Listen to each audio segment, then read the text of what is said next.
தடுப்பூசி போட்டதால் ஏற்பட்ட இரத்த கட்டி வளர்ந்து புற்றுநோயாகி அவதிப்படும் 6 வயது சிறுவனுக்கு அரசு செலவில் சிகிச்சை வழங்க ஏற்பாடு செய்ய தமிழக அரசுக்கும் மாவட்ட ஆட்சியருக்கும் சென்னை உயர்நீதிமன்றம் உத்தரவிட்டுள்ளது. ஈரோடு மாவட்டம் குமாரபாளையத்தைச் சேர்ந்த ராதாகிருஷ்ணன் சுசீலா தம்பதியரின் மகன் அன்பரசு. கடந்த 5 ஆண்டுகளுக்கு முன்பு அன்பரசுக்கு தட்டமைக்கான தடுப்பூசி போடப்பட்டது. அந்த இடத்தில் இரத்த கட்டு ஏற்பட்டு தற்போது அது கேன்சராக வளர்ந்துள்ளதாக செய்தி வெளியானது.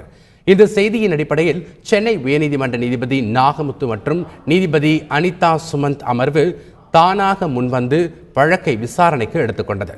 இந்த வழக்கில் நீதிபதிகள் பிறப்பித்துள்ள உத்தரவில் ஈரோடு மாவட்ட குழந்தைகள் நலக்குழு தலைவர், மாவட்ட ஆட்சியர் ஆகியோர் அன்பரசுவை வீட்டுக்கு சென்று பார்த்து பெற்றோருடன் பேசி சிகிச்சைக்காக அடையாறு புற்றுநோய் சிகிச்சை மையத்தில் சிறுவனை அனுமதிக்க ஏற்பாடு செய்ய வேண்டும் என்று தெரிவித்துள்ளது. இதற்கான உதவிகளை மாவட்ட காவல் கண்காணிப்பாளர் மேற்கொள்ள வேண்டும்.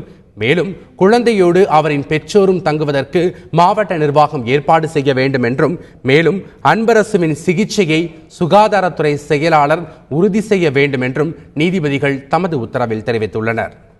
இந்நிலையில் சிறுவன் அன்பரசுக்கு தேவையான சிகிச்சை அளிக்கப்படும் என்று ஈரோடு மாவட்ட ஆட்சியர் பிரபாகர் தெரிவித்துள்ளார்.